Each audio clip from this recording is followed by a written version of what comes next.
everybody. This is Tony from the Redbeard Podcast. I'm actually hanging out here with, Patrick Perry, and I got Darryl Petrucci. So now you guys have some really awesome artwork here. Cooley kind of touched base with me yesterday and was telling me all about this specific print that he knew would catch my eye because I am obsessed with the Predator and the Alien. So yeah, I mean, this is awesome, man. Can you tell us a little bit about what you do before we kind of get into that specifically? Sure. I'm an illustrator. I deal primarily with fantasy, sci-fi, a little bit of horror, some comic, fan art here and there. That's pretty much what I do. All right. And you said you're mostly just kind of like do like individual prints and things like that. You tend to kind of stray away from writing like the whole comic book. How did you decide to just go into print specifically? This is probably my third year for the show. I've always been painting and drawing for as long as I can remember. Illustration was always kind of like the thing for me. I'd always see like an artist I would admire, like Brown, like Todd Lockwood, one of those guys. And I was always just kind of blown away with like that one painting, that would tell a story. It kind of felt like you were there. You'd see like, some landscape and some kind of action going on. Maybe it's a dragon or like an angel with wings or whatever, And I've always kind of wanted to like recapture that because I like that whole genre, of just fantasy, just horror, sci-fi, and it's kind of like that. I don't know, like a freeze frame, like kind of like a screen cap to like a really cool movie. So you know what I mean. So, and it's almost, and I like seeing that, kind of like that moment of action. Like usually the best illustration, there's not a lot of clash going on. It's always like that moment before. Frazzetto was like a master at that stuff, and that's what I've always tried to, emulate. So it's kind of cool, man. So I definitely want to just touch base with this. I mean, like, how did this whole specific print kind of come out? I mean, I know he's probably got that unframed, but how did that image in your head come around? So when I was doing that, I was actually I took a class assignment. It was in digital painting. I worked with a guy who works at Magic the Gathering. He was offering classes, and it was like a mentorship class where he would give you weekly assignments, outline the assignment, and then you would do the work and then turn it in a couple of weeks, and then he would critique it. So that particular assignment was a battle scene, so he left the subject up to whoever, and I just kind of had this like Aliens and Predators thing, just because I'm a fan of the franchise, and I just wanted to paint aliens fighting predators, So I tried to keep the camera angle low, as if you're in the middle of the fight, instead of like up high, because you kind of lose that attachment. So almost like you're in the chaos of it. And I really just try to make it, just a huge clash of, just aliens and predators. I love the alien design. One of my favorite horror movies. I saw it in the theater when I was a kid. Predator, I always, had a soft spot for him. I thought the armor design was cool, the alien itself, and I just like that whole universe. And then when the movies came out and the franchises and even a couple of the comic books, I couldn't get enough of them. Like, I didn't care about the story or the dialogue. I just wanted to see these guys fight. So, I mean, a shout out to like H.R. Geiger for like terrifying all of us. Exactly. Yeah, he was a huge influence. I always looked at his stuff, growing up.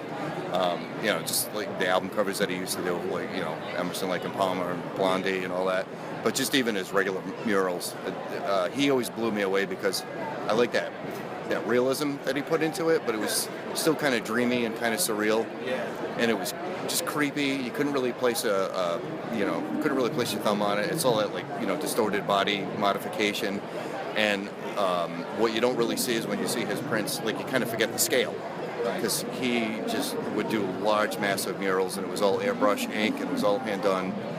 So it was really, that kind of stuff was really impressive. When I first saw a picture of him in front of one of his paintings, I was like, oh, that thing's like, it's like 5 feet across, and it's like 8 feet tall. I'm like, my God, that's a lot of work.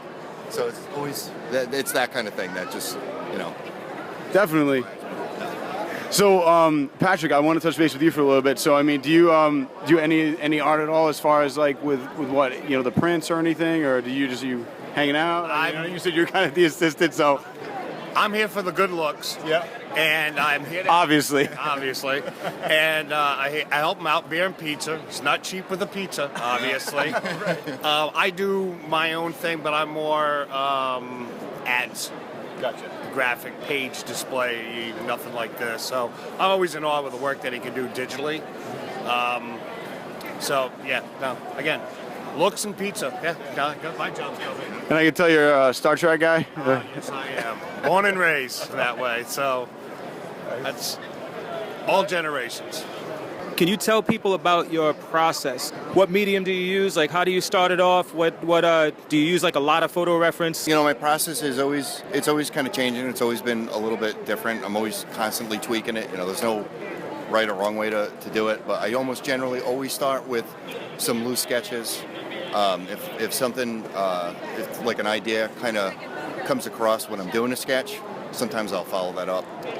I'll detail out that sketch a little bit more, make sure the composition works, and then I'll start going into painting itself. You know, as far as like the ideas go, sometimes it's just like a flash, an image that I kind of get and I want to get down on paper, or sometimes it's, you know, organic from that sketch process.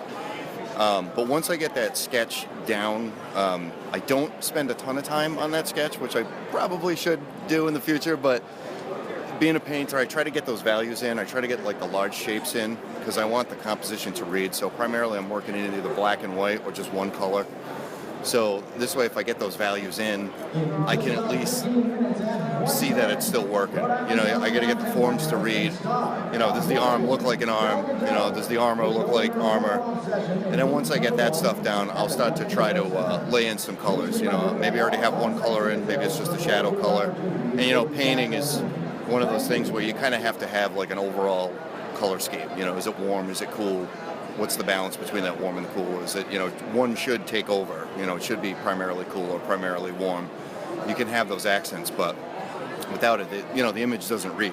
So, like a lot of times, I'll like stuff like this, like the I cast that mostly green because I wanted to have a lot of that like misty forest kind of look. So those are the colors that I worked with. Once I get that palette down, I start filling stuff in. And then probably the last part of that painting process is I'm going through, I'm double checking the colors. Like, you know, is this leather colored? But does it still have that green cast to it? You know, because it's got to look like the light, you know, the reflected light is there. And then I'll probably finally do some like light tweaks. You know, do I want the face to pop out more? Is there enough contrast? You know, where's the eye moving to? And, you know, that's all on a good day when everything works, because a lot of times it's like, no, I got to scrap this and start over. But that's kind of my general process. It's always just going forward from one step to another. It's almost always... Said not a lot of detail. Yeah. Any advice for somebody trying to break into the business of selling art? Two things. Practice as much as you possibly can and get the opinion of somebody that's in the business, somebody that you admire. There's tons of free resources online. There's tons of pros that are generous enough that they dedicate their time, their free time, and they'll actually critique your work online. It usually costs you nothing, maybe just a little bit of a bruised ego. But, you know, if you're willing to improve, you just kind of take notes and listen to what they say, listen to their feedback, and just, you know, plug it in and just try to apply it. You know, that's what I've done. That's what I've been trying to do. It's not easy to hear sometimes, but it's the process of getting better. So you have to have that. You got to have that thick skin and that open mind to, you know, kind of mix it up. And when I'm not with him, freelance. I work cheap. I'll draw the people in. Again, beer and pizza. Yeah, you can. Do you have like a website or? I'll just go through. I do. Him. Yeah. All right, what's your website, man? Yeah. So you can find me at darrylpetrucci.squarespace.com. I'm also on Facebook, Twitter, and Instagram, and it's all linked through there. Awesome, man. Well, thank you very much for your time. I appreciate it. Appreciate you, and your artwork is amazing, man. Thank you. Nice to meet you, Pat. Thanks, guys.